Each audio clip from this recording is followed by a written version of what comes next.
Assalamualaikum warahmatullahi wabarakatuh. Eh, baik, mulai lagi saya Dea Maria Salsabila.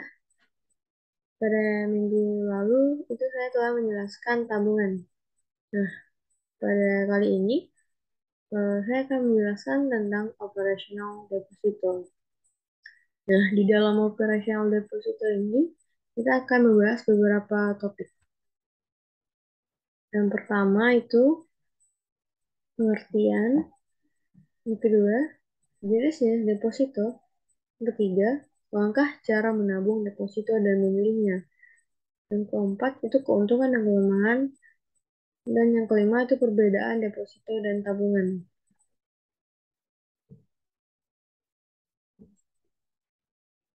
Nah, untuk pengertian, itu menurut Undang-Undang Nomor 10 Tahun 98, itu deposito adalah simpanan yang penarikannya hanya dapat dilakukan pada waktu tertentu berdasarkan perjanjian nasabah penyimpan dengan bank.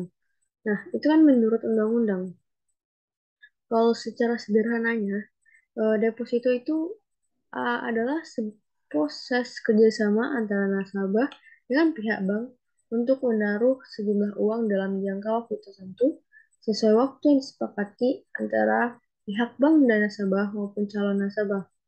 Nah, deposito ini merupakan program simpanan sejenis investasi sederhana tetap em, dengan eh,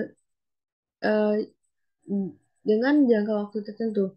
Jangka waktu yang ditawarkan oleh bank ini bervariasi dari 1 bulan, 2 bulan, 3 bulan, 6 bulan, 12 bulan, 18 bulan, sampai 24 bulan. Nah, berbeda dengan menabung tabungan biasa, dalam cara menabung deposito, suku bunga hanya dibayarkan pada akhir periode investasi. Setiap bank masing-masing memiliki suku bunga yang berbeda dan variatif. Salah satu jenis deposito dengan cara menabung deposito yang sering digunakan biasanya itu mentransfer dana ke pihak lain untuk diamankan. Dengan kata lain, em, uang yang ditransfer oleh investor ke rekening tabungan yang disimpan di bank. Jadi status uang yang disimpan itu masih menjadi milik seseorang yang menyimpan uang. Dan orang tersebut dapat menarik uang tersebut kapan saja. Dan dapat mentransfer uang tersebut juga ke akun orang lain. Atau menggunakan uang tersebut untuk keperluan lainnya. Nah, untuk kedua yaitu jenis-jenis deposito. Ada 3 jenis deposito. Yang pertama deposito berjangka. Apa sih deposito berjangka itu? Nah, untuk jenis deposito berjangka yang satu ini, itu adalah jenis deposito yang mungkin yang paling sering digunakan oleh nasabah. Kenapa? Karena deposito ini tabungan berjangka dengan waktu tertentu sesuai kesepakatan mulai dari 1 bulan, 2 bulan, 3 bulan, 15 bulan, maaf, maksudnya 12 bulan, 18 bulan, atau 24 bulan. Sehingga penarikan yang dilakukan oleh nasabah hanya bisa dilakukan pada waktu tertentu saja. Cara menabung deposito berjangka ini, sistem penyimpanan uangnya dilakukan di mana teman-teman diharuskan untuk menyimpan uang pada waktu tertentu. Um, Deposito berjangka dapat diterbitkan atas nama perorangan dan lembaga atau lembaga. Pihak bank akan memberikan bunga ke tabungan deposito nasabah. Tingkat bunga yang ditawarkan oleh bank akan lebih tinggi dibandingkan tabungan biasa. Nah, kalau sertifikat deposito ini apa sih? Kalau sertifikat deposito ini merupakan jenis deposito yang tidak mengacu pada nama seseorang atau lembaga. Karena sertifikat tersebut nantinya akan dapat dipindah tangankan atau diperjualbelikan. Simpanan dana yang dilakukan oleh nasabah diberikan pilihan jangka waktu itu 3 bulan, 6 bulan, atau 12 bulan yang disertai dengan sertifikat. Pencairan bunga yang dilakukan di muka dapat dilakukan tiap bulan atau tiap jatuh tempo. Nah, kalau untuk deposito on call ini,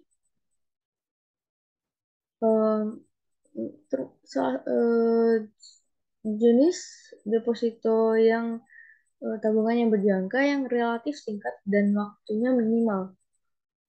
Maksudnya waktu minimalnya ada 1 minggu atau paling lama 1 bulan. Nah, biasanya deposito on call ini diterbitkan dalam jumlah yang cukup besar. Dan pencairan bunganya dapat dilakukan pada saat pencairan deposito dengan catatan nasabah sudah memberikan sebelumnya bahwa memberitahukan sebelumnya bahwa tabungan tersebut akan diambil atau dicairkan.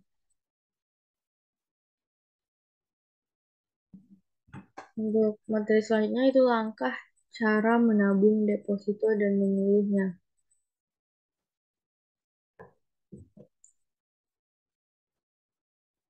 Nah, yang pertama menentukan bank untuk mendaftar deposito. Nah, saat kita menentukan bank itu kita harus memperhatikan terlebih dahulu reputasi dari bank tersebut. Karena pastikan bank yang teman-teman pilih itu memenuhi standar kualifikasi dari Bank Indonesia.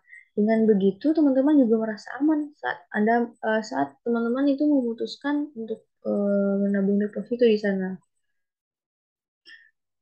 Terus siapkan berkas identitas yang masih berlaku seperti KTP dan NPWP sebagai persyaratan pembukaan deposito. Terus siapkan materai. Selanjutnya itu ada calon nasabah biasanya diharuskan sudah memiliki rekening di bank tempat Anda akan mendaftar deposito. Terus tentukan tenor dan jenis deposito berdasarkan produk-produk yang ditawarkan oleh pihak bank. Uniknya, isi formulir pendaftaran deposito dengan lengkap dan sebenar-benarnya. Karena data itu sangat penting Men- dan mengikuti arahan customer service ketika membuka deposito. Yang selanjutnya melakukan setoran untuk membuka rekening.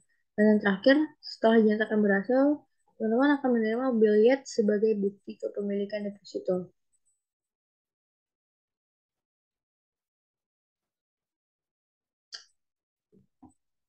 Nah, kalau cara memilih deposito kalau misalnya itu cara memilih deposito.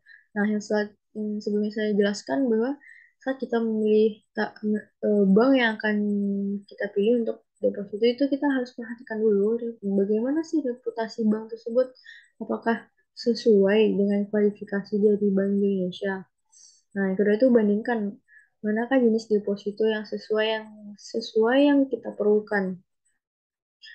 Karena kita bandingkan juga dari sistem pembayaran bunga dan tingkat yang ditawarkan oleh masing-masing bank.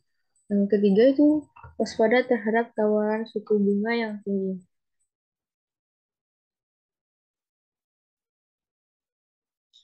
Yang ketiga itu ada waspada terhadap tawaran suku bunga yang tinggi.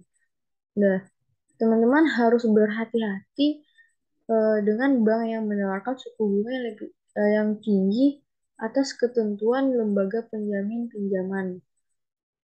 Nah, kan biasanya itu tidak aman untuk teman-teman semua untuk melakukan deposito.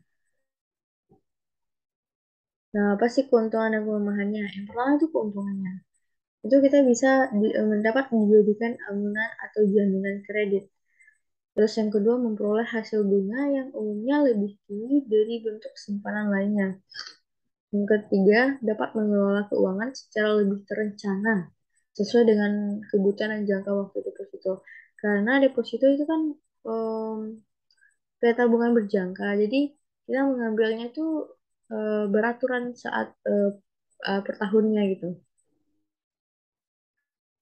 Yang keempat itu dijamin oleh lembaga penjamin simpanan. Nah, selanjutnya itu keuntungan dan kelemahan. Keuntungan yang pertama itu dapat dijadikan amunan jaminan kredit. Yang kedua itu memperoleh hasil bunga yang umumnya lebih tinggi dari bentuk simpanan lainnya.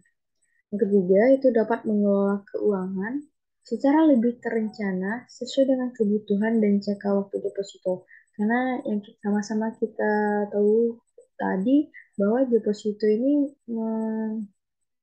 kita saat menabung dan menarik uang itu kita sangat teratur karena sudah diatur em, sudah karena bisa kita ambil dalam 1 bulan dalam per tahun, 2 bulan dalam per tahun, 3 bulan per tahun gitu. Yang keempat itu dijamin oleh lembaga penjaminan simpanan atau LPS. Nah, apa sih kelemahan dari deposito itu? Pertama itu keuntungan cukup rendah. Yang kedua, bunga deposito lemah terhadap inflasi. Yang ketiga itu nasabah tidak terlibat langsung dalam pengelolaan dana. Dan yang keempat itu pajak deposito lebih tinggi. Yang selanjutnya itu perbedaan deposito dan tabungan. Nah, yang pertama itu perbedaan deposito dengan tabungan itu jenis produknya. Itu untuk jenis produk.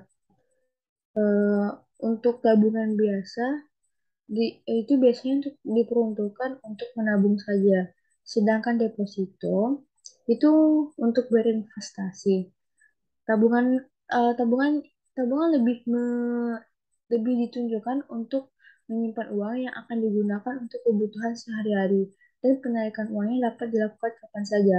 Nah, sedangkan deposito itu dilakukan sesuai dengan kesepakatan, misalnya sekali 3 bulan dan atau sekali 4 bulan gitu. Di sisi lain, deposito adalah suatu produk yang investasi berisiko rendah karena investasi karena investasi maka produk ini terdapat jangka waktu untuk kita dapat mengambil simpanan. Dan cara menabung deposito dengan tabungan itu sangatlah berbeda. Dilihat dari waktu penentuan kapan teman-teman dapat memasukkan uang dan menarik uang. Yang kedua itu fleksibilitas. Em, Seperti yang telah dijelaskan sebelumnya, untuk mengambil simpanan antara tabungan dan deposito memiliki cara yang berbeda, di mana pada tabungan biasa itu teman-teman dapat mengambil simpanan kapan saja dan dimanapun. Nah, sedangkan cara menabung deposito ini eh, memiliki memiliki waktu jatuh tempo. Untuk batasan jumlah uang pada saat membuka rekening antara deposito dan tabungan juga berbeda. Di mana pada produk tabungan teman-teman cukup menyimpan uang beberapa ratus ribu saja. Nah, sedangkan deposito ini teman-teman harus menyimpan uang yang cukup besar hingga ratusan juta. Kalau dibandingkan, suku bunga pada deposito jauh lebih tinggi daripada tabungan. Jika biasanya bunga bank pada tabungan paling tinggi 3%, eh, tapi kalau bunga pada deposito bisa mencapai 5% hingga 7% per tahunnya. Nah, yang keempat itu buku tabungan. Nah, em, saat menabung di bank pasti teman-teman diberikan buku tabungan dan kartu ATM.